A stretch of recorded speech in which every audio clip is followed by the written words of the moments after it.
What's up, everyone? Welcome to another Daily Fan Racing podcast. My name is Brett Apley, joined today by my friend and co-host, Mr. Ryan Larkin, here for the Spanish Grand Prix, which is set for Sunday morning, 9 a.m. Eastern Time.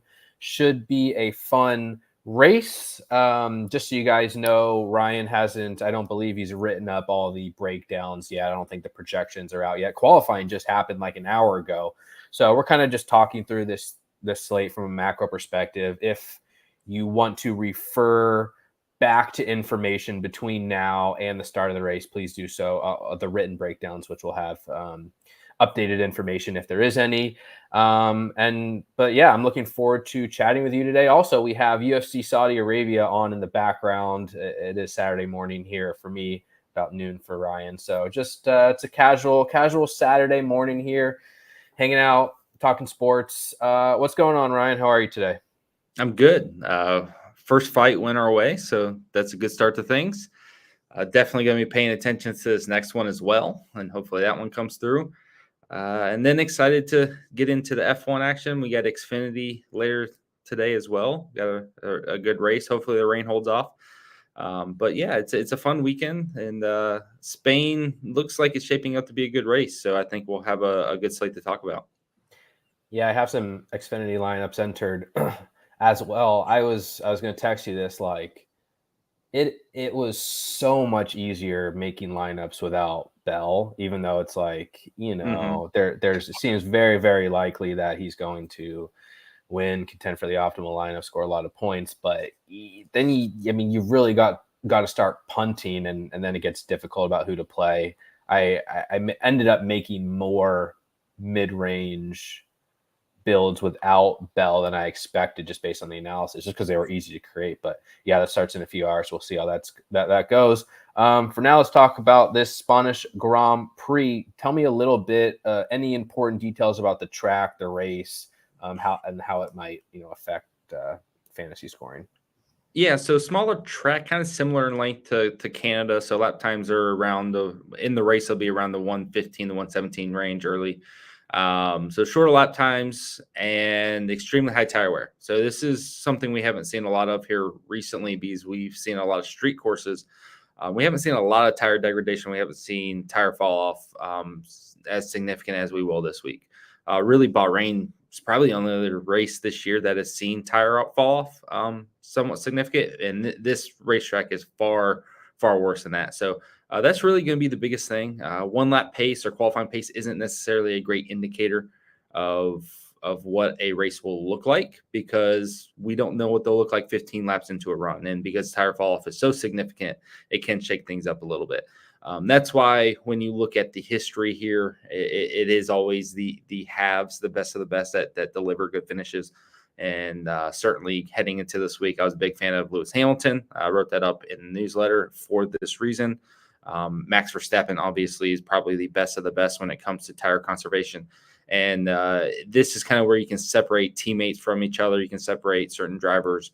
Fernando Alonso comes to mind, where it's like, yeah, he's just going to be good over a long stint on tires. And so we can kind of lean more into that. We can kind of believe in traditional drivers with a lot of history, with a lot of experience, that are going to be able to maintain their tires and hopefully get the finishes they deserve. One of the lower safety car rates here in Spain. Not typically one we see a lot of crashes or anything like that. Sometimes we'll see some carnage in the turn one on the race start, but other than that, it is a pretty calm race. And so it can get boring at times. It certainly has here in the past, but the reconfiguration has made it a little bit better. And I think we'll have, because of differing tire strategies we'll get in the race and things like that, I think we'll see a lot of passing, and it'll give the perception of an interesting race, which is probably all that really matters for most fans, is that when you're watching it, it'll look like a lot's happening. So that part's probably cool. I just saw our boy Chang Ho Lee with a 95-point score to open up the night. That's Yeah, I saw that too. More than I I expected. almost stopped saying everything I was saying just to celebrate that. One thing I noticed when I was watching qualifying this morning, it just seemed like a lot of teams were close to each other, even in the first elimination. I forget what it's called, but a lot of the teams like that finished outside of the first cut weren't that far off from the middle teams. And then we have Mercedes and Ferrari and McLaren and Red Bull all fairly competitive at the top. And that's just my perspective from someone who doesn't really understand the sport. So I wanted to ask you, is that your perspective as well? Do you see some teams being like way more dominant than the other? Or is this a race that it feels like there's more possibilities? Yes and no. This car, since it debuted in 2022, has certainly made the field a lot tighter than it's ever been. And then when you factor in kind of a shorter track, and things like that, we definitely are getting, one lap speed throughout the field that's pretty close. The key is really going to be race pace, though, and there will be a decent amount of separation within race pace. But at the top, for sure, I definitely think there's something to be said with, Lando Norris being able to contend with Verstappen. The Mercedes will definitely be within range. You see now Ferrari's almost the fourth best team right now when they were the second best team just 2 weeks ago. So, or even the best team 2 weeks ago. So there's definitely that ebb and flow at the top of the grid with the top four teams. And I definitely believe that, week in and week out, we'll see that kind of fluctuate. Who's going to be the best, who's second best. At the end of the day, it still is going to come down to who the best driver is, and that's Verstappen kind of coming through. In the midfield, we are seeing that as well. Like Alpine has certainly shown up this week and looks to be the fifth best car. Essentially, you got the top four, and then the next rest of the field, and Alpine seems to be the class of the field of the best of the rest, so to speak. Whereas they were the 8th, 9th, 10th best car for a lot of the year. So the gains that teams have to make is a lot smaller, and they're a lot closer. Race this weekend's really just going to come down to race pace, and I think certain drivers will be able to make up for maybe some deficiencies. But yeah, it's relatively close, and that gives guys the opportunity to gain positions and to impact the slate if they have a good race. For sure. Well, let's start at the top where Verstappen is not on the pole. He actually starts second. His teammate Sergio Perez down at 11th, with Lando Norris on the pole and his teammate Piastri starting 9th. I think getting the constructor right this week is going to be very important. Of course, it's important all weeks, but it's more difficult this week just based on pricing. Red Bull and McLaren are only $200 apart in pricing. Ferrari's at $11,000, and then Mercedes is a pretty significant drop down to $8,500. I could easily see Verstappen winning this race. I assume he's the outright favorite despite starting second, but Perez starting 11th. I mean, it definitely opens up not only room for McLaren to be optimal ahead of Red Bull, but potentially, something goes wrong, you could see multiple Mercedes or potentially even multiple Ferrari drivers up in the top 3 or 4 spots, and maybe they can be optimal due to price saving. So we'll start with Red Bull. Do you think Verstappen is going to win this race? And sort of what does he need to produce to be optimal given his very expensive price tag? Yeah, so I do think Verstappen is going to win this race. Sorry, I'm distracted by the fact that the biggest favorite on the card is getting ragdolled right now. With Verstappen, the one lap pace isn't necessarily there, but his race pace is going to be amazing. He is the best in the world in terms of just hitting a lap time, lap after lap, and over the course of a 25 lap run, just getting the most out of it. So I do expect him to be the race winner in this race. I'm not sure how comfortable I am picking him over Norris. I do want Lando to win. Like I think it'd be a great story to have Lando compete with him. But I think Verstappen is going to be the guy to beat. The real question for me with Red Bull and its constructor, aspect is, what does Sergio Perez do? He's starting 11th after the grid penalty. And I don't know if he beats any of the top 7 guys. So I don't know if he beats any of the Ferrari drivers, any of the Mercedes. Like, I don't know who he's beating. Right now I project him for 6th. I do think in the race he's going to be better than Piastri, and I think he has the ability to beat Sainz. So for me, I think I project him to beat those 2 guys just because I think the Red Bull in the race is going to be so superior to those guys. But that puts Red Bull right on the edge. It basically gets them right over the hurdle of being the best play. And then if Verstappen gets the fast lap, that actually boosts that play more. And maybe Verstappen gets the lead really early and adds a few more points in terms of laps led. The concern, though, with Perez is that maybe he only finishes 8th or 9th, and that would hurt the Red Bull play for sure. So I think Sergio Perez has more of an impact maybe than Verstappen does. But if there's a scenario where Norris wins, then all of a sudden you're going to be dependent on Piastri optimizing his finishing hopefully 5th or 6th or 7th. And then similar situation to Perez essentially is like, how well can he do to get that McLaren play to be the best constructor play? Because there's a third option, which is Mercedes, who start 3rd and 4th, who look to project to finish 3rd and 4th, and are a fraction of the price. Or you're paying $8,500 versus $12,000. So I think there's going to be a crossover point where whoever wins this race, coupled with their teammate, hopefully finishing 6th, that will make them optimal.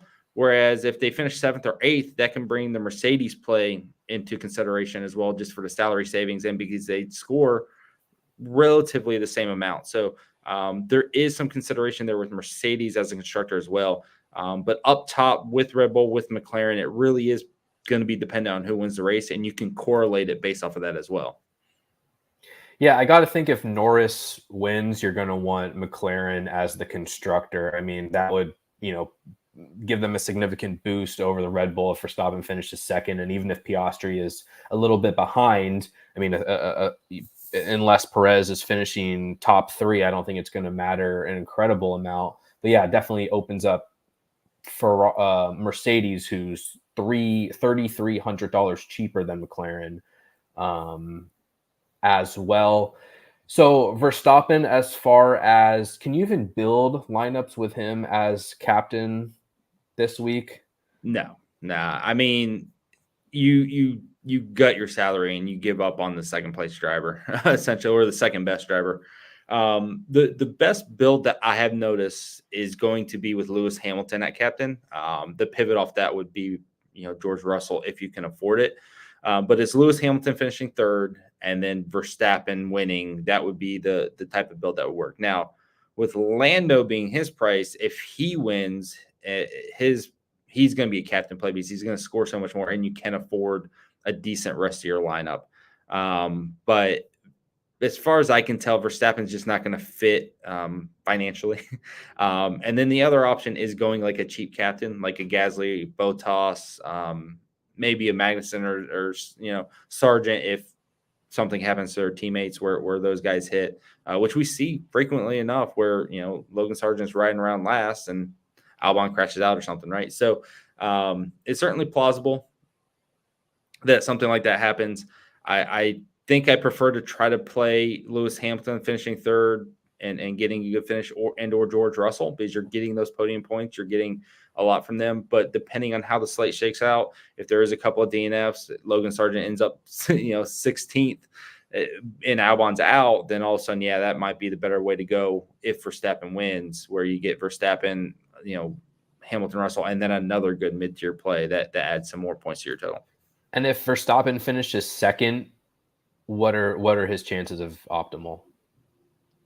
They're going to be pretty low at that point, just for salary purposes. I don't think it's impossible, but unless you're playing like an ultra cheap captain that has Norris, unless you're playing Verstappen. A cheap captain. But as far as I've ever remembered, anyone that's been like 12K or under that has won a race has been optimal on captain. Like I don't remember a scenario where it wasn't, and if it was most likely because you had multiple mid-range guys delivered, like a Lewis Hamilton price guy, Fernando Alonso price guy, like those type of fighters or drivers would deliver a performance that exacerbated the salary aspect. Sorry, I'm getting a little distracted by how bad the biggest favor on the card is looking. Just screw me up. But yeah, it's most likely if Lando's winning, it's most likely going to be him at the captain spot.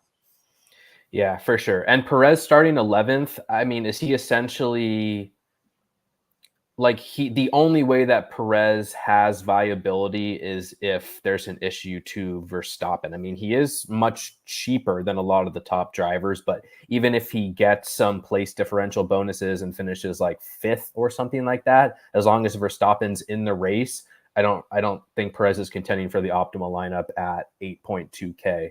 Is that correct? Yeah. So if Verstappen's winning the race, then Verstappen's most likely on the optimal lineup, which means you can't play Perez in that scenario because Red Bull would be in play. You can't play all three of them together in a lineup. So you would play Red Bull constructor and Max Verstappen. Well, even if he finishes second or third, Perez is still not it getting doesn't those matter. teammate You can't bonus points. get to him. You're not allowed on DraftKings to play all three together. No, I know. I'm just saying Perez as an option at all, like for him. Oh yeah, I mean, I think he's 100% in play. Do you? Yeah. So if you look at the pricing, and this is going to be one, Lando Norris has to win. So let's start there. You're getting off of Verstappen completely in the scenario where you're playing Perez. Either Verstappen crashes out or has a mechanical failure, or Norris just beats him, and all of a sudden salary dictates that Verstappen's not in play.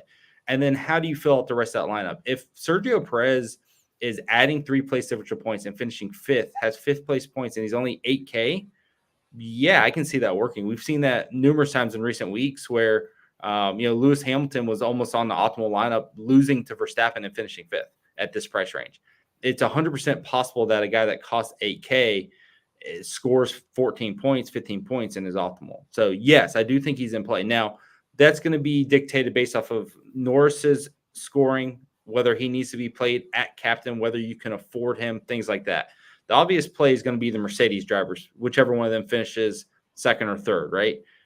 That's the obvious play. Can you somehow get Norris, Perez scoring 16, Russell scoring 18, or Hamilton scoring 18, whatever, 21, 25, whatever that guy's scoring? Can you get all three of them in a lineup? Maybe it's a cheap captain, and then you get all three of them. But once he breaks that 15-point threshold, he's going to score double what any of the cheap plays that you're getting can do. So it definitely brings him into play. I think it's a math game at that point. I haven't run the scenario where Norris is captain, then can I afford him? But if Norris is winning the race, and I don't think McLaren's going to be the optimal constructor, and I do think Mercedes is going to be the optimal constructor, then I can play Mercedes, Norris, and then can I afford both Hamilton and Perez? Is that affordable? And it may be. So, I don't think it's outside the realm of possibilities as long as he optimizes his race and finishes fifth or sixth. If he finishes third, he's optimal. I'll just say it now. If he's third, he's optimal. So right, he's going to outscore even Hamilton and everyone else. So I guess my issue on paper is just that you're certainly going to prioritize the winner of the Mercedes matchup in this same range. I mean, Fernando Alonso's priced right there, and he's likely to win his teammate battle. And then you have the winner of the Ferrari battle, which was starting fifth and sixth. Right. So there's going to be a lot of drivers around Perez's price who I don't know who they're going to be, but a few of them are going to score very, very well. So it seems like Perez would really need to finish third or very high up in the order for him to really take advantage, despite losing the teammate battle. Yeah, let me put this out there then. And I don't typically like giving out full lineups because I don't want to be like, okay, 20 people play a lineup because they heard it. But Mercedes as the constructor play because they finished third and fourth. All right. And I'm going to assume Piastri finishes eighth or ninth, which hurts Lando Norris winning the race. It takes off from the McLaren constructor play. You can play Hamilton and Perez at flex, Norris at captain, Mercedes at constructor, and you still have 4,500 left over for the last two drivers. So you can play two good, reasonable, cheap plays with Perez and Hamilton. So that lineup construction is very affordable. So if Perez is finishing sixth, scoring 3 place differential points, getting 6 place points, he's going to score well. Like it's going to be an okay score. If he maximizes that to fifth or fourth, it's even better. Obviously I think Verstappen wins this race, so I'm not going to go that direction very often. But if you're trying to be contrarian, if you're saying a scenario where Verstappen doesn't win or Verstappen finishes ahead of Perez but isn't optimal, then yeah, I do think this can work and it doesn't kill salary. As far as the Ferrari side of things, Leclerc is significantly more expensive. You're left with 3,200 for your last two drivers. So it's literally just Sargent and Zhao, I think, to round out your lineup. That's very tight. Whereas Perez opens it up and you have the entire lower tier to mix and match two guys from. So I do think there's a scenario where you have Norris winning, Hamilton and Perez in the same lineup, all being good plays. Because at the end of the day, when you're playing the Mercedes constructor, you can't play Hamilton and Russell together. So you're picking the winner of that battle. Let's say it's Hamilton. Leclerc is way too expensive to make this work. And then the next highest scoring guy that's viable is Perez. So I do think it works, and I do think it's in play. but he has to maximize that day. If he's finishing 7th, 8th, 9th, it doesn't work. 6th, it enters the conversation. 5th, it's like very likely. So I don't mind the play at all, especially to be different, and especially because no one's going to want to play him. Let's put a ribbon on Red Bull here. How much Verstappen do you think you're going to end up with? How much Red Bull constructor do you think you're going to end up with? I'm probably going to end up at like 75% Verstappen, maybe a little bit less. I think he delivers at a high rate here. And then probably 65-60% Red Bull constructor. I'm going to pair Verstappen with Mercedes in some spots for sure, because if Perez just fails to have a good race again, then he's certainly going to hurt the Red Bull constructor, and the Mercedes price savings is going to help out. But yeah, I'll probably be a few lineups without the Red Bull constructor, even in the max win. Okay. McLaren, the other driver, we haven't really talked about. Piastri starting 9th at 10.2K. He's expensive. So for him to contend with the optimal lineup, I just like I said with Red Bull, but even more so, I would expect Norris to need an issue. I mean, if no driver has an issue, where are you going to project Piastri to finish? Because if he can get close to the podium, that definitely would help the McLaren constructor. But if you're projecting him to finish 8th, yeah, that's going to make me a little nervous. It's really hard for me to like Piastri, and it's really hard for me to get behind him. He's not good at high tire wear tracks. He still has not figured out tire management. He still struggles massively in this area. And it's just like when you look at the quote unquote only high tire wear tracks we've had this year, or tracks that have shown some tire degradation, Bahrain finished 8th, Japan finished 8th, China finished 8th. It's really hard. Whereas you go to Imola, where track position matters and there's not a ton of tire fall off, 4th. Monaco, he gets a good qualifying effort. You can't pass there, 2nd. Canada, last week, not a ton of tire fall off, 5th. And the rain helped with that. Those style of races, Saudi Arabia, same thing, where there's not a ton of tire fall off. Yeah, he's going to finish 4th, 5th. His pure pace is going to be fine. But when you get to these higher tire wear tracks, he's just getting outdriven by Fernando Alonso in Japan with a car that's probably half a second faster. That's pretty much what's happening with Piastri on a weekly basis. And I just don't really see him doing much better than 8th unless the guys in front of him have issues. I think Carlos Sainz struggles a little bit, and maybe he can beat Sainz. I don't think he beats Perez. I don't think he beats Leclerc, Mercedes, any of those guys. So I really think 7th, 8th is his range. If Norris wins, you're looking for 7th, hopefully, to make that McLaren play really work. 6th would be ideal. But much like the Perez situation with Verstappen, if Norris does win, Piastri has the opportunity to make that constructor play not work by simply having a bad race or a mediocre race, which, quite frankly, I think Piastri is very likely to have a 7th or 8th place finish. So it's not a guarantee. Even if Norris wins, that McLaren's the best play, it could pivot again back to Mercedes just because of salary and the fact that they could finish 3rd and 4th. Yeah, and I still like the idea of pairing Norris with McLaren, just because if you're assuming Norris wins, you're getting such a high floor on the McLaren constructor that there's room for one driver to have an issue, probably Ferrari, and you never know, Piastri could squeak up there. It's at least a viable pairing, but yeah, I understand wanting to pivot to potentially Mercedes as well. So we're really honing in on Norris there. He's on the pole. If he wins, obviously you're going to need him. He could be a contender at captain as well. If Norris finishes 2nd and Verstappen finishes 1st, how much Norris would you like in your portfolio? If I knew Norris was winning, 100%. If Norris finishes 2nd and Verstappen finishes 1st. 2nd. Oh, that's tricky because you can't really play. If Verstappen's winning, you can't really afford Norris with Verstappen. Yeah, there's some very cheap captain plays that do work, but just in me playing around with them, really hard. Yeah, but there's not many options, so you're probably putting yourself into duplication territory, which there are a lot of duplications in F1, something we try to avoid. Yeah, I mean, you're talking about, like, you have to not only get someone super cheap like a Sargent or a Zhao to hit, but then you're also going to have to go probably with the Mercedes constructor play, because like if I go Sargent at captain with the Red Bull constructor, I'm still only left with 3,600 for the last two drivers, and I already played the guy that cost 3K. So, I mean, you're really scraping the bottom of the barrel with Norris and Verstappen in a lineup. If you go with Mercedes, it kind of opens it up a little bit. You could probably play Lewis, maybe. Yeah, you can play Lewis, and then the cheapest guy from there. I mean, it's not impossible. If you get first, second, and third plus the Mercedes constructor, but you would need that Sargent play to hit, right? You would need that play to absolutely hit. Maybe it works with 1 point. I doubt it. I think mathematically you'd want someone scoring higher at captain. Maybe if he scores 1 point, there's some scenario. But for me, I don't think super like it. And by the way, there's only one version of that lineup that can be made. So, yeah, it's going to be duplicated and people will have it. Okay.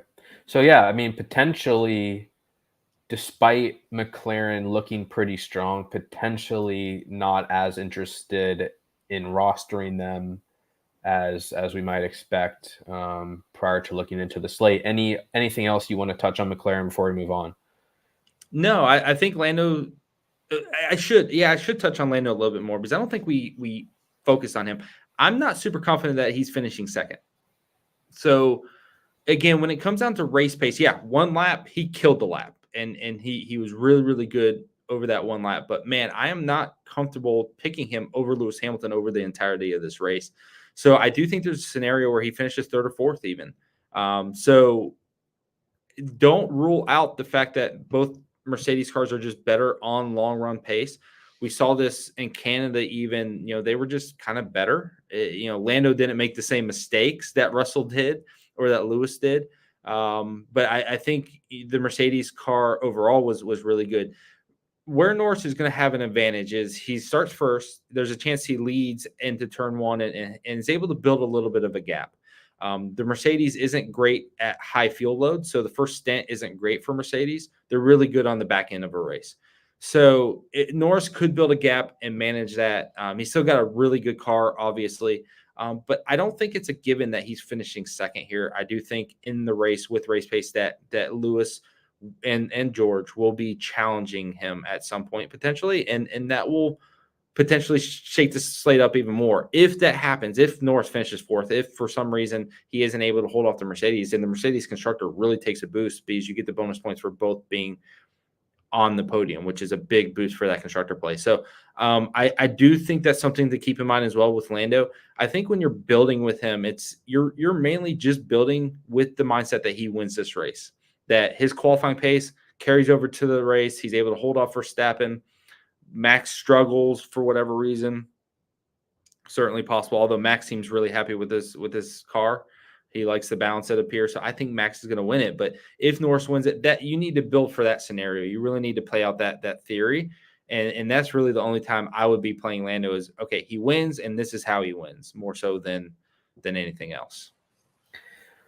I want to move on to Mercedes because they're sort of the other team that's looking like they're most in contention here, even though they're cheaper than the Ferraris. Russell starting fourth at 8,600, Hamilton starting third at 7,600. At this point, I would expect the winner of that matchup to be on the optimal lineup. I'm trying to rack my brain to see if there's ways where they could both be optimal, even though if they're both optimal, the constructor's obviously going to score well, but potentially if Verstappen wins and Perez finishes very high and then the Mercedes also finish high, can you potentially have both drivers in play?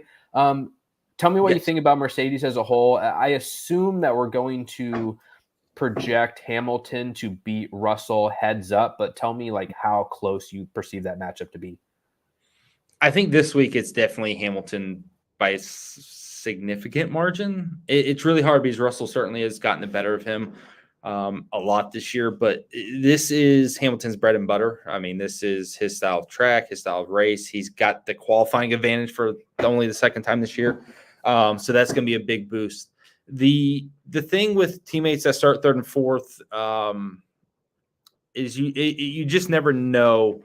They're within a tenth of a second of each other, right? Every lap. And depending on how the race start goes, depending on how the race pace is. I mean, Lewis may just not like his car. We've seen it numerous times. I think in Japan, he just gave up. He's like, I'm not good on this tire. Let George go ahead of me. We don't know if a scenario like that's going to play out. And it certainly is going to be more advantageous for Mercedes if Russell is quicker to swap those positions and give Russell the opportunity to go chase down Norris.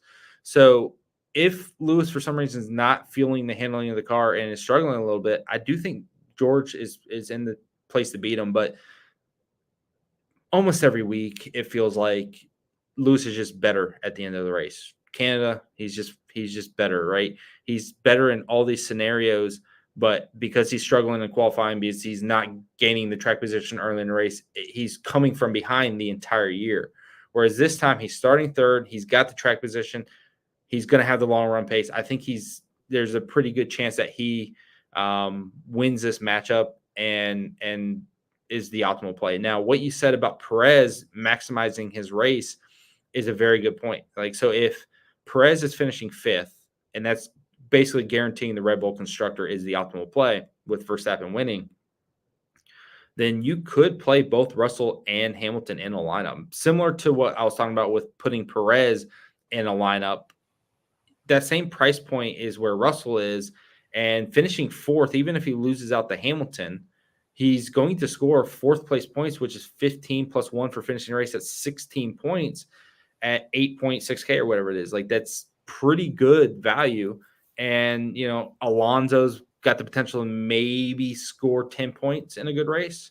And that's the pay down from there. But then below that, it's just a bunch of guys scoring 6, 7, 8 points. And there's just not a lot of really good mid-tier play. So if you're getting 8 more points by playing Russell over a cheap play, I think that's good, even if you're punting to someone that scores only 1 point, like a Sargent, right? So 16 points from Russell and 1 from Sargent is 7, whereas you get 2 guys that are 17, excuse me. Whereas if you get 2 guys that score 8 points, it's only 16, right? So I do think there's a way that works. And then even more so if it flips. If Russell beats Hamilton and Hamilton's fourth, Hamilton's even cheaper. So you're getting more of a value out of the fact that, yeah, he didn't beat his teammate, but he's still scoring 16 points. So if they're finishing third and fourth, I do think there's the opportunity to stack them if you're going Red Bull constructor. And I think, obviously, if they maximize their day, finish second and third, that's making Mercedes the best constructor play. Or if Perez fails to deliver and gets a bad result, then Mercedes can be the best constructor play, which, of course, forces you to only play one Mercedes driver. Would you say that each Mercedes driver individually, Hamilton and Russell, are among your favorite captain plays, assuming Hamilton is going to be significantly more preferred than Russell? But if Russell just simply wins that teammate battle, finishes third, yeah, I mean, for sure, he's a captain contender. Yeah, for sure, definitely. You know, it's weird. You know, I run the optimizer just to kind of get a feel of where lineups are spitting out based on my projections. And I'm getting a lot of different captain options, like a lot. And even in Verstappen winning cases, I'm getting Lando Norris captain lineups, which feels a little weird. And it's probably not how I would build, but like to give you an idea of the lineup, it's Lando finishing second after leading a chunk of the race. Lewis Hamilton finishing third, Albon, Gasly, Bottas, and then Red Bull Racing. Or, you know, it could be Hulkenberg, it could be Tsunoda, it can be like any of the cheap plays. But you're getting Lando finishing second, Lewis third, and then Red Bull Racing because Perez hits, right? I'm seeing Bottas, Gasly, Albon, like all these type of guys that can potentially score 8 points, which becomes 12 at the captain spot. That allows you to play Verstappen and Hamilton and Red Bull Racing. I'm seeing Hamilton a lot because, you know, he's finishing third, he's scoring really well, and that at 1.5x does really well. So I'm seeing a lot of different viability at captain. I do think my favorite build is that Mercedes play, because you're getting a guy, no matter what, that driver is going to score 24 points, whether it's Hamilton or Russell. If they lead any laps, like say Norris and Verstappen pit early or pit late or whatever, and somehow Russell or Hamilton get off sequence and they lead 10 laps, well, that's another point. And it might not seem like a lot, but 1 point in F1 scoring on DFS is a lot. And then you also got the fact that maybe they get the fast lap at the end of this race as well. So I do think they have the ability to score at least 24 points, but maybe 27 or 28 points, even in finishing third, which at 1.5x is really damn good. Now, if a cheap captain comes into play, they're still a great flex. It's just going to come down to what do you get with that salary savings, right? Do you get someone who scores 9 or 10 points, someone like Pierre Gasly or someone like that finishes 7th or 8th because they maximize their day? and you wouldn't have been able to afford them otherwise. Gasly's relatively cheap, so maybe that's not the best example, but maybe someone scores 8 or 9 points that you wouldn't have been able to afford otherwise, and that flips it. But we're talking about a point here and there that can take one play from working and not. And so that part's interesting. But yes, I think for the most part, I'm going to start with Hamilton at captain, then pivot to Russell, and then start mixing in some cheap captains. Yeah, makes sense. And I would assume both are going to be highly owned, especially Hamilton there at his price tag. Let's talk about Ferrari, which we haven't really touched on at all. Leclerc is 10.6K starting 5th, Sainz 9K starting 6th. I assume that you will lean toward Leclerc in that matchup and potentially even for him contending for a podium. It's just that at that price, it seems unlikely that Leclerc is beating Norris and Verstappen. So I don't know. Is he just going to be generally priced out of the optimal, or how much interest do you expect to have to him? I think he's probably priced out of the optimal. I don't think he beats the Mercedes guys. I really don't. If one of them has an issue, like maybe he beats George Russell because Russell has an issue, and so he's 4th.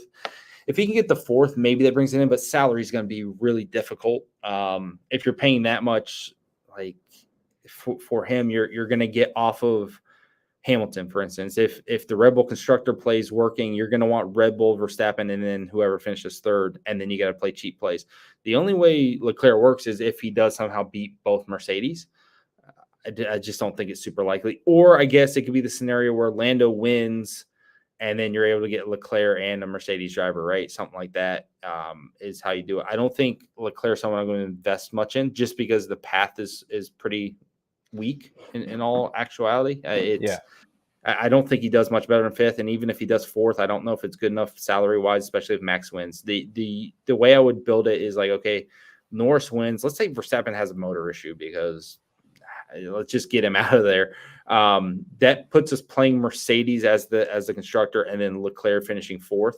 I think that's potentially the way to go if you're playing Leclerc style lineups. But to see him beating any of the top 4 at a high rate, I just don't see it. Yeah, it kind of feels like Sainz is more in play there at 9K, and that's where we've talked about Russell, and Perez potentially even being in somewhat optimal consideration if they lose their teammate battle. But then that's where Carlos Sainz is only $400 or $800 more expensive than those two. I mean, if Sainz beats Leclerc and finishes 5th, he's viable. Yeah, for sure. Like that's we talked about Perez fitting in basically with the same points. So now Perez is a little bit cheaper, so that makes that work better for sure. But yes, in the same scenario where Perez finishes 6th with 3 place difference points, that's going to still score less than Sainz finishing 5th and beating Leclerc. So yes, if you can afford Sainz, absolutely, that's going to make a play like that work. Just for shits and giggles, I built a lineup with Mercedes constructor, Lewis Hamilton at captain, and I could play Norris and Sainz together and still have almost 5K to spend on the last 2 guys, right? So you can build decent lineups around that type of construction, similar to the Perez thing, similar to even if the Red Bull constructor play works where you're stacking both Mercedes. This price range, if a guy can score 15, 16, 18 points, which Sainz could if he beats Leclerc, that would become a good play. So I don't project Sainz to do that at a high rate by any means. I think Leclerc kind of beats his ass on a circuit like this. Yeah. But if it does happen, Leclerc has an issue, then yes, like Sainz would become a great play at that point. My concern with Sainz is I think he beats Piastri, but I'm not sold on it. Just because I think the McLaren's a better car than Ferrari right now at this current state. And I think Perez gets him as well. So there's a potential for Sainz to finish 8th in this race, which is, the downside of a play like that. So if you're playing him, you're really hoping he maximizes his day. So even if Leclerc has an issue, he may only end up 7th, which isn't a great result either. So I don't know. Like, I do like to play. I do think it has some viability to be contrarian for sure. Like, I don't think anyone's really going to play him. And so if you're trying to get someone at like 10 or 12% ownership that could put up 20 points almost, yeah, why not? I think it's worth a shout. And the constructor is probably priced too highly, Yeah, considering that McLaren would and be a Red Bull's scenario where the upside. top 14 or top 3 teams all had a driver fall out. So Right. it's extreme. Yeah. Okay, well, let's move on to our next team, which I guess is the Aston Martins. Fernando Alonso starting 10th, Stroll starting 14th at 6,600 and 5,200.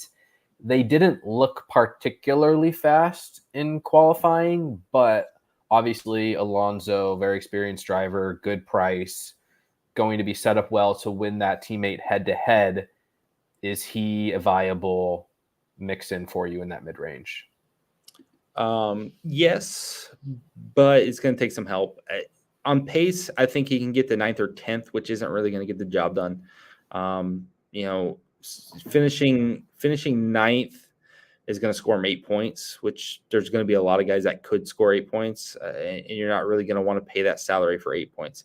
The way this play really works, and I almost wish he was still starting 11th instead of moving to 10th with the press grid penalty, is the place differential points. So if he gets the 8th and he adds 2 place differential points and he adds another 2 points for finishing 8th, all of a sudden that becomes 12 points, and that would be really good.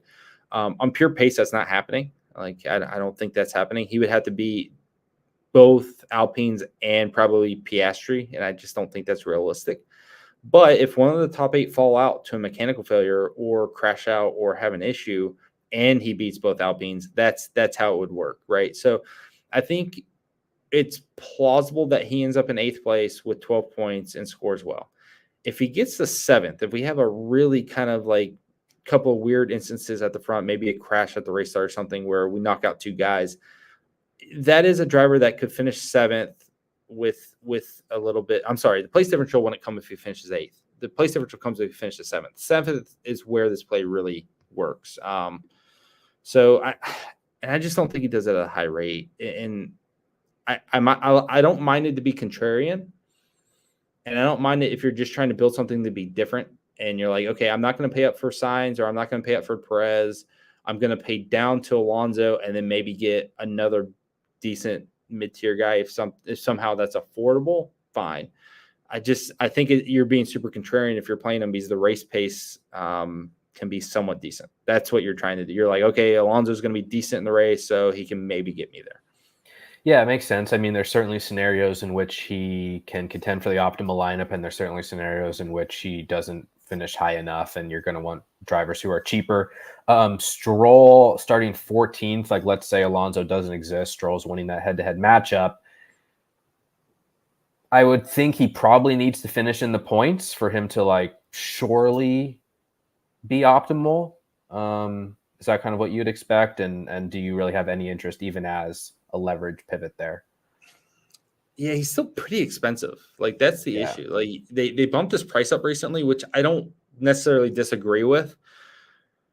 But it's just really hard to justify 5,200. I guess it comes down to how much salary you have left, right? So if you get done building your top 3 guys with your constructor and you're like, okay, I have the salary to afford him, then yes, I don't mind it. Because if Alonso fails to finish and Stroll ends up 11th, Stroll finishing 11th scores 8 points at 52K. Like 52 is not awful. But I mean, someone's likely to score 6 or 7 or 8 cheaper. Yeah. And so at that point, it probably comes down to salary. Like a lot of builds that I've seen is like, I have 4,600 left over. I have 48 left over. I have 42 left over. So if you have 4,600 left over, you play him at 52, then that leaves you with 4K, and you play Gasly. So if you play Gasly and they both score 8 points, like that's a fine build. But you're running into the Alonso dilemma, right? Like how is Stroll beating Alonso? And it's not going to happen very often. So you're banking on an Alonso issue. But yeah, if that issue does pop up, Stroll could finish 11th and deliver 8 points. The upside for him is like, oh shit, he finishes 10th or 9th. And that's where it would be really, really good. Obviously, if an extreme upside race happens where he finishes 9th, you wish he had him. But that happens maybe once every year or so, and I don't think this is the race for it to happen. Yeah, fair enough. I probably won't end up with too much Stroll just based on pricing. Let's keep moving down the board with the Racing Bulls F1 team. Yuki starting 17th, Ricardo starting 18th. Still kind of expensive. I mean, it's kind of going to come down to whether or not you think that speed is, or lack of speed is real, or whether they actually have a chance to move up the order, because there's going to be several teammate winners priced below them. My gut feeling at this point would be to largely pass, but maybe a sprinkle of Sonoda. I'm really not into them. Their pace isn't good this week. Like I've obviously loved the early season Sonoda excellence, but there's been moments where this team has looked like they've struggled in the races. There's been moments where they look like they've kind of been hit or miss, and they have completely missed this week. The upside for these plays, both of them, Sonoda and Ricardo, is that place differential is very possible to come by here. And so, and you'll hear me talk about from here to the end of this podcast, it's going to be who can get the 8 points, which is 2 place differential points, right?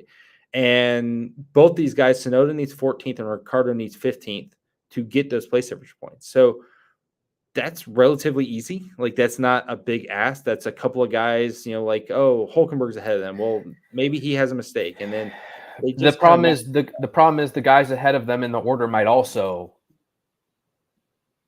move up, might also get those place differential points if the issues are happening in the middle of the grid, or the top of the grid. Bottas starts 12th, Hulkenberg starts 13th. I mean, I don't feel good about them finishing 10th. So I don't think they're going to finish 10th or 9th and get place differential points. Gasly and Ocon start 7th and 8th. So for them to get 8 points, they have to finish in the points. So Albon's cheaper. Albon's cheaper, and he's starting 19th. Right, and they are 4/10 off the pace.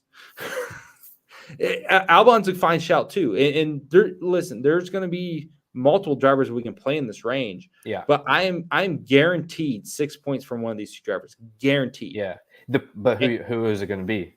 Well, and that's a good point. And I think Yuki sees a significant more ownership. Yeah. So maybe Ricardo's a better play for the leverage side of things. But Albon's a really good shout as well. But when you look at the safety of Gasly and Ocon, I'm not comfortable saying one of them is going to finish well. If Gasly finishes 10th and beats Ocon, he's still going to have negative place differential points. So he's going to end up with 5 points finishing in 10th. That's a concern for me, right? Ocon, same thing. If he drops to 11th and doesn't beat his teammate, he's going to score -1 points on this slate. Those are both risky plays. But if they finish 9th, either one of them finishes 9th and wins the matchup, they score 8. And it's like, oh, there's your 8 points from them.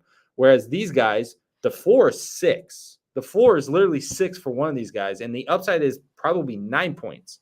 And so I feel decent about the plays if you can afford it. You're playing a 50-50 matchup, which sucks, and then you're dealing with some other things. But we need 2 guys to score 8 points, and these are kind of the best 2 situations with Albon. And so it's tricky to trust Hulkenberg. It's tricky to trust Bottas starting 12th and 13th. Maybe Hulkenberg finishes 12th, but that's still only 6 points, right? You're stuck trusting guys that aren't really trustworthy. And that's why I think, even though I don't think Sonoda and Ricardo have good pace, even though I don't think they're going to be great in the race, dude, just 14th from either one of these guys is 8 points. And that's the key, because there are going to be – the salary is going to be there to afford these plays. It's like – depending on how you – I think the salary is going to be there, and one of them I think has a good chance to be optimal. Yeah, fair enough. I do worry about them being a little bit too expensive. But if you can afford them, then you have to guess between the 2. And it's, to me, it's just sounding like a probably, hopefully don't let this team kill me kind of night. Because I don't expect to load up on them. I do think some Sonoda makes sense, but I also think they could be priced out, and I don't know if they have incredible upside either. Let's just keep moving down the board here, because I want to talk about Albon and Williams. Albon's 19th, starting 19th, 4,600. Sargent starting 20th at 3K. There's always some viability with Sargent just being the cheapest driver in the field, though he's the worst driver in the field by far. To me, I like Albon better than Tsunoda and Ricardo because A, he's cheaper. B, I think he's much more likely to beat his teammate than either Yuki or Ricardo is to beat each other. And then he has to finish 16th, where Tsunoda has to finish 14th. And granted, Tsunoda might be faster than him, but literally anyone in the field having an issue means Albon's moving up. So I think, and maybe it's not a pure upside play, but Albon seems fairly safe. He seems affordable. Not expecting him to contend for the points, but seems like 6 to 8 is very, very realistic for Albon. Yeah. So most scenarios, he's beating Sargent, right? Like we feel pretty comfortable picking him. Here's my concern, and I'm going to throw away the Monaco race because Monaco's its own beast. Canada, last race out, he beat his teammate. He finished 17th. Imola, he had an issue, finished 20th. Miami, he beat his teammate, finished 18th. So we have 2 instances where he's finished 17th and 18th while beating his teammate. The Williams is the worst car on the grid right now, whether we want to accept it or not. It is. Whereas, for a while there with the new regulations, they were decent. He was scoring points. He was contending for good finishes. They have really slid back. They have become the worst car on the grid. And this weekend, it looks really, really bad. It looks bleak. Now, What you said is right. First off, the safety of the 6 points is a lot higher than with Ricciardo Tsunoda because that's more of a toss-up matchup, whereas this is like a 90% Albon's going to win this thing. The other aspect is you're right. 16th is easier to obtain than 14th for Tsunoda. The one caveat to that would be how does he get it? Who's he beating? I don't know if he's beating anyone on pace. So he needs 3 guys to have an issue, I think. And that's not something I feel. At least he'll be out of the way. He'll be out. Yeah, he won't be near the issues. I think it's a fine play for 6 points. And you're right. He does have an easy path to 8 points. He's only scored 8 points once this year, though. And that was Monaco when he finished 9th. And that's, again, not indicative of anything. He's basically someone you're playing for 6 points, in my opinion, and then you're hopeful that he gets 8 points. And it's possible. It's the same thing as Ricciardo. You're still hopeful with Ricciardo. You're still hopeful with Tsunoda. I just feel like Tsunoda and that team have been much better than 17th, obviously, all year. And so the idea that they can find a little bit of pace in their car and they can finish 14th is a little bit more likely to me than Albon. Now, we get 2 or 3 DNFs, and obviously that changes everything, and that really helps Albon's case. And I do think that's possible. Like every F1 race, it's possible that we get a couple of DNFs, whether it's from mechanical failures or crashes. So, sure, yes, maybe. I don't feel great about it. It's a fine floor play. Like it's a fine floor play. I don't want to say it's bad because it's actually a really good play for the safety of it. It's like when you're trying to find the optimal, I'm not super confident on him hitting it. Yeah, no, it all makes sense. Sargent being the cheapest driver on the slate, like, I mean, is it always worth just having assuming you have a large enough portfolio, a lineup or 2 with him at captain, just because anything happens to Albon, or even not? I mean, you could see him winning the teammate battle and moving up a few spots in the grid. It's just he's far and away the worst driver, and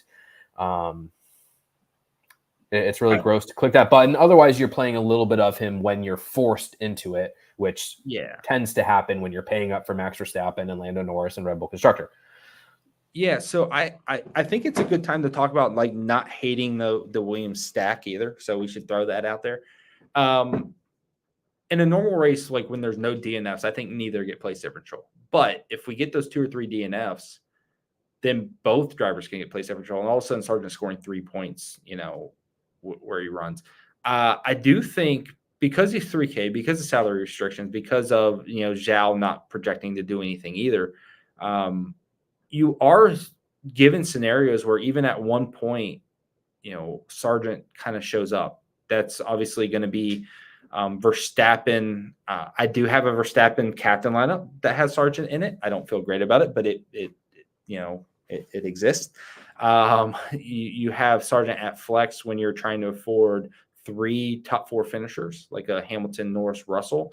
And then you do have the cheap captain scenarios where Albon has an issue and Sargent scoring 8 points, which becomes 12 at captain. But then that allows you to play Verstappen, Norris, and potentially Hamilton, the top 3 finishers in the race. So there are ways that works. I think we've seen him be optimal as a cheap captain twice a year, every year. So I don't think it's a bad move to play him, or the last 2 years, and then we can count Latifi in the first year when the same thing would happen with him. But yeah, I don't think it's outside the realm of possibilities that he's finishing 17th with Albon crashing out, scoring 8 points, and then you're able to afford the top 3 finishers or the best constructor. And so I think you should always build a lineup or two for that scenario, and you can probably build it pretty chalky if you want, right? You're already playing something weird at captain, so just play the best plays in it, and it's hitting 2 or 3 times a year, it feels like. Yeah, but see, the problem is there aren't a ton of options. If you're playing Logan Sargent at captain, like,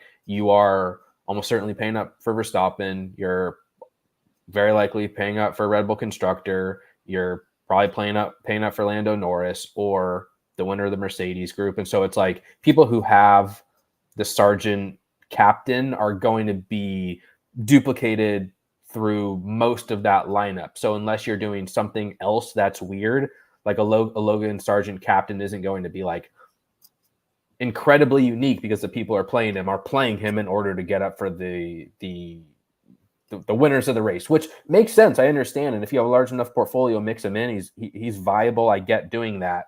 But I think there's ways with the Mercedes constructor, with Red Bull, then, with the Verstappen thing. Yeah, you're right. Like, they're either going to play him with Norris or they're going to play him with Hamilton or with Russell or with, yes, there's going to be a certain type of build that pivots off of Sargent, but you're talking about a guy that's probably going to be like 4 or 5% owned at captain anyway. So it's not like he's going to see a ton of ownership. And then by the time you start mixing in, the lower range guys, like I got 5,800 left over for one driver. So I got 10 guys to choose from for this last spot. So yeah, maybe I can mess around with that and do things a little bit different. But I do think it's worth looking into for sure. And if it's optimal, it's optimal. So what? I'll take a split, even if it's with 10 people, because it's better split with 10 people with Sargent at captain than 40 people with Hamilton at captain. Yeah. Let's move on to Haas. Hülkenberg starting 13th, Magnussen starting 16th, $6,600 and $5,100 respectively. I don't have a strong take on this team, at least on first glance. Feels like Hülkenberg could be a potential mix-in. But obviously Magnussen would be as well if something happens to Hülkenberg. So I don't know. Do you have any strong opinions on this team? Yeah, my issue. So at this point, and it's almost a weekly basis now, where I'm looking for 8 points from these type of drivers, and Hülkenberg starting 13th makes me really question his ability to do that. Like, he needs 10th place. I think there's 12 cars better than him. So he needs 2 of those guys to fall out, and then he needs 10th place. He needs maybe 3 of those guys to fall out. So I'm not super comfortable in it. I think it's possible that he scores 6 and wins that matchup, but I don't feel good about him scoring 8 points or more. Now, if he gets to 10th, that's actually going to score 9 points, which would be fantastic. It's not going to happen at a high rate. The other thing, with Magnussen is that because he starts 16th, if something happens to Hülkenberg or Hülkenberg, bad pit strategy, whatever, Magnussen starting 16th and finishing 13th is a lot more plausible, right? Yeah. It's a lot more plausible. So I feel like that's an okay pivot, but how often is he going to beat Hülkenberg? It's probably not super often. And so it's definitely a contrarian target. But again, every single week I'm stressing now, 8 points, 8 points, 8 points. We want 2 guys from this range that are scoring 8 points, that are maximizing the race. Magnussen's probably got the better shot at that, so I don't mind it. Similar with like the Yuki and Ricardo thing. I think I need 2 guys from this range that need 8 points. And now the only way that's how about some Magnussen at captain? Because unlike Sargent, who's the cheapest and starts dead last, or it's easy to see moving up in the race, I don't think as many people are going to be playing Magnussen captain. But it's like, if he hits, he's probably scoring those 8 points, which at least is a start.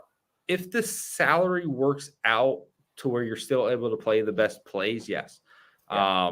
If the extra salary savings for Sargent matter more, then I'd lean that way. But yeah, absolutely. I think there's some viability to that, where you're looking for the guy that can get the 12 points as a cheap play.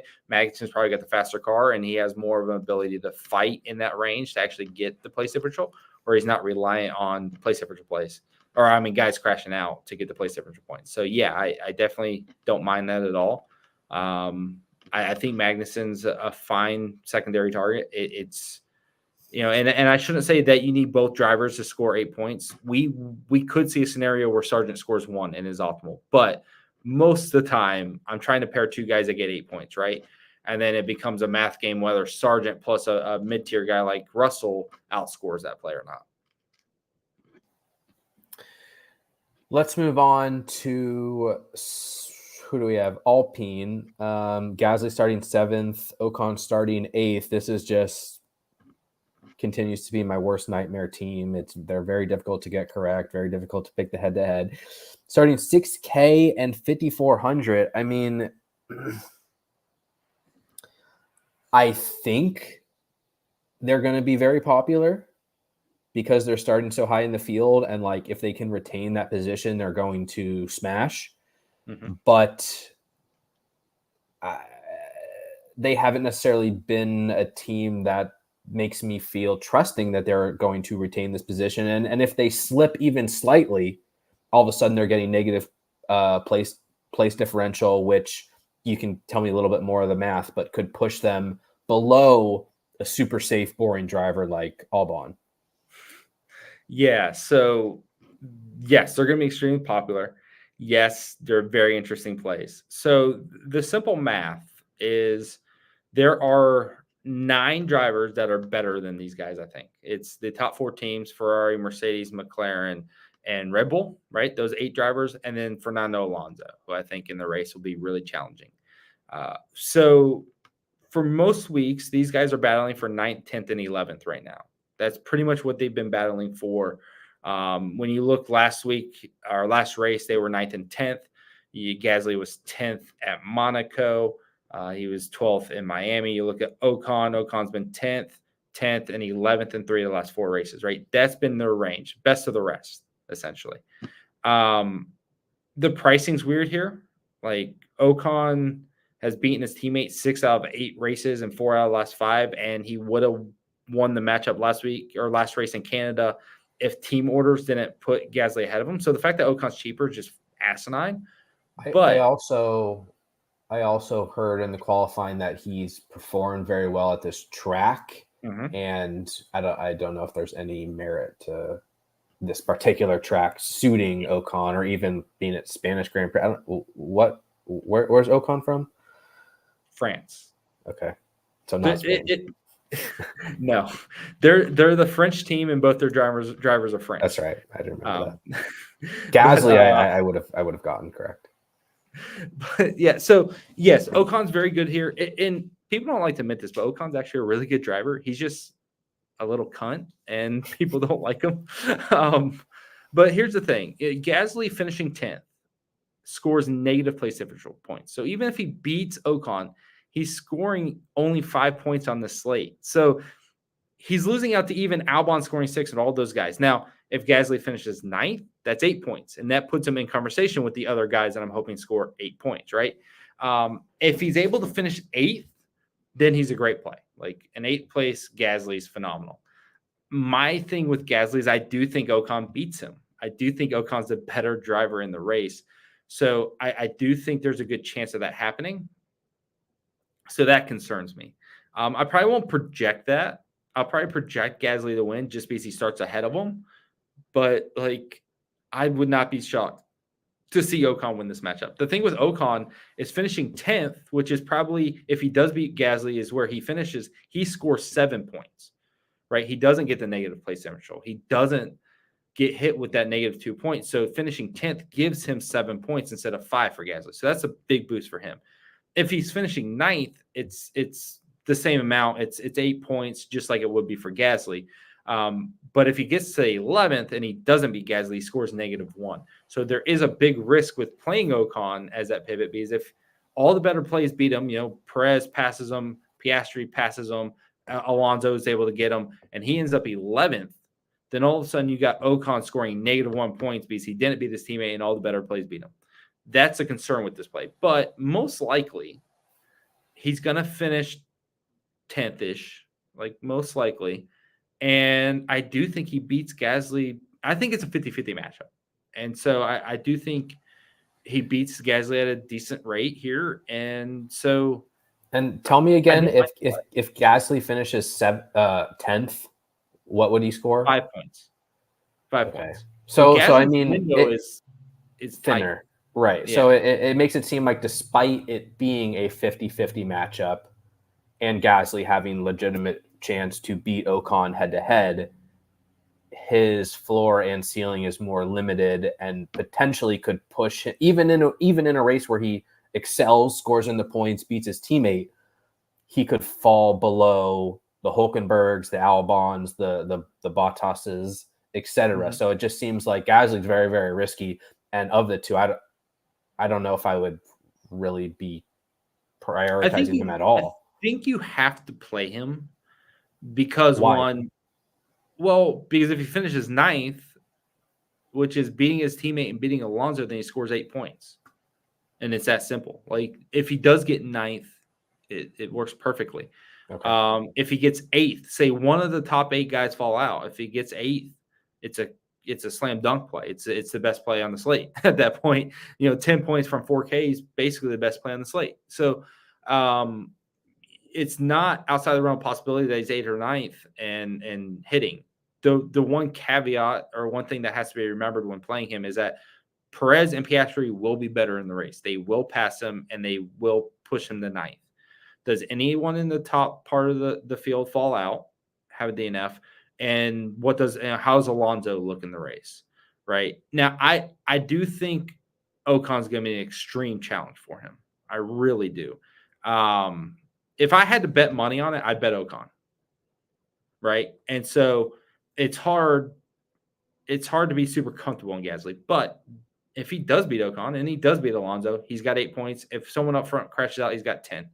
And that's a really good score. So you don't want to rule him out. Ocon's a little bit safer from that aspect. Like if Ocon beats Gasly, you're guaranteed probably, 10th place. Like it feels pretty comfortable that you're getting 7 points out of him. So I don't mind it, but he also might not beat his teammate at all and might finish 11th. And that's a concern. Yeah. Well, and like I said, I do think ownership's going here. So, they're priced cheaply enough that they're going to make a lot of lineups work because of that. They're going to be hard to avoid. You're going to end up with a lot of exposure, but certainly no guarantees despite them being, despite them starting high in the grid. Also, I guess I wanted to quickly touch on captain relevancy. Because it's like based on what you said, like they might have the highest upside of this group. They could also score negative points, but how do they compare for captain ownership, or how do they compare for captain priorities compared to some of these other punts? I don't mind either one of them as a captain play. I think Ocon works a little bit better because he's cheaper. Like that definitely fits a little bit easier. So if like he is getting 7 or 8 points, that works. You need 8 points from somebody, I think, as a cheap captain to probably make it work. But Gasly finishing 8th and scoring 10 points though would be great for that type of play. So if he does finish 8th and you have that type of race, and then you're able to fit in more of those upper tier drivers that you're hoping finish, first, second, and third. Like if you're trying to get the top 3 finishers, that's probably a way to do it. Like I got a build in front of me that has 3 of the top 4 finishers and Red Bull constructor. That doesn't even have Mercedes where you can shave some salary from there and still do something else. So I don't mind Gasly, but you do need him to hit that 10 points, because if he's finishing with 8 points, maybe that works too, but you also got other guys that can hit 8 points. So I'm not entirely sure it's a given that it works. But yeah, I think 8 points is probably the number as always. And then that's multiplied to 12 as a captain. If it's 10 from Gasly though, that's where he separates himself. And I think that's where that exponentially grows that type of play, because then you're getting more from the captain spot than you would from someone that scores 8. So, and that feels super obvious. But when we're talking about the difference in being optimal, being like 2 points or 1 point or something like that, him being able to score those extra 2 points, which becomes 3 points, that does matter. So, yeah, I don't mind it. I don't mind it from either one of them if they can maximize their day. The final team is Sauber, Bottas starting 12th, Zhao starting 15th. They've been kind of crappy this year, and I know there's even issues with changing of tires that you talked about with the loose nuts, and they fixed it. That's good. They got their nuts under control. I have no read on this team at all in comparison to the other teams around them. So you're going to have to be the expert here. Any captain viability, and I assume you're going to be projecting Bottas to win the matchup head to head. Yeah, we'll always project Bottas over Zhao. The issue with Bottas is like, how the hell does he get to 8 points? It feels like his ceiling is 6. So I just don't like the play. The only argument that could be made there is like, I guess 10th would be the only way. Well, if he gets 10th, that's 7 points, which still could be outscored by 2 people, which is a concern. Like 2 guys can still score. Like imagine Gasly finishing 9th, getting 8 points, and Tsunoda finishing with 8 points, or Ricardo finishing with 8 points. Like it's very possible that 2 guys just outscore him, even if he does get the 10th. So I don't really like the Bottas play. The only argument I will make for him is that Ocon, Magnussen, Zhao, and Sargent should not beat their teammates, right? So none of the guys below him have like clear paths to being 6 points, to beating their teammates and scoring well. They all could lose their matchups. Ocon's, I think, a 50-50, but let's just assume he loses that matchup. Then Bottas could be the highest score under 4K. So there's maybe some salary situations where you're paying up, you end up on Gasly and Bottas because that's where the salary dictates it. And 6 points is enough from Bottas because of the salary. If you have enough to pay up for an Albon or a Ricardo or a Tsunoda, I think you do it because you're chasing the upside that they offer. But 6 points might be enough, and the salary might say that's enough. Zhao might be the preferred play because if like things get a little bit weird and he does finish 12th, then he gets the place division points, right? I think Zhao captain's okay for 6 points. I think it's probably not quite optimal, but it's the same type of play as Sargent, essentially, where you're hoping, okay, Bottas has an issue. Zhao scores 6 points. He's super cheap. He allows you to afford other things, or maybe he finishes 12th and that's enough. I don't really like the play. It's definitely contrarian as well. I'm not super high on Zhao, but I can see it working out. So if you want to be different, you can play Zhao. But yeah, Bottas should win the matchup in a normal race at a high rate. He's definitely the faster driver, but there's been a lot of mistakes within this team. For sure. I think we've gone on just about long enough here. We've covered pretty much every team, every driver on the slate. I'll give you the mic once again to say any final words you'd like to say and get us out of here for today. But appreciate you being on here, and make sure you guys check out the Xfinity race content, the Cup race content, which the races have not taken place yet. And F1 will be Sunday morning. So good to chat with you as always, Ryan. Yeah. Thanks for doing the podcast. I think it's a fun slate. I do think, sometimes we get to talking about these slates and I don't know if I do a great job of like explaining how you can be different. And so hopefully we did that today. Hopefully it's understood, like you can go Verstappen, but you can also pivot to Norris in the situation that he wins. And then you got both Mercedes and you got different constructors. You can mix and match. It's not as cut and dry as like Red Bull's the best constructor. Or like, no, you could play Mercedes for the salary savings. No, you can play Hamilton or Russell for the salary savings. Same thing with the Perez conversation we had. So I do think there's a lot of ways we can go. I think you can mix and match. And then based off of the way it seems like salaries lining up, it seems like you can pick 2 guys pretty much from the 5K and down range. Like you can mix and match a lot of the lower tier. So that's also cool. And then you never know, as soon as there's one crash or one mechanical failure that brings a guy like Sargent in, it flips the slate upside down, right? So you'll definitely want to build for those kind of weird scenarios and see how it plays out. But I think it'll be a fun race. I do think Verstappen dominates. And, I haven't seen, I'm going to look it up real quick. He was minus 125 on DraftKings yesterday. Now he's minus 145. So I put in a couple bets on him at the minus 125 number because I thought that was wrong. I still think minus 145 is still a good number for Verstappen to win. But, it's definitely like I would like to see Norris challenge him. I'd like to see a good race. And I do think long run speed, second stint late in the race, I do think the Mercedes will be strong. So if these guys keep it close, if we have a battle at the front with Norris and Verstappen and they don't pull away, I think we could even see a 14 battle at the front at the end. So I think the race has the potential to be really entertaining. And as much as like my bets want Verstappen to win, I'd also like to see something else happen and see a good battle. So hopefully we get a good race. Cool. Well, good chatting with you. Looking forward to the race tomorrow, and see you guys. Best of luck. See you, man.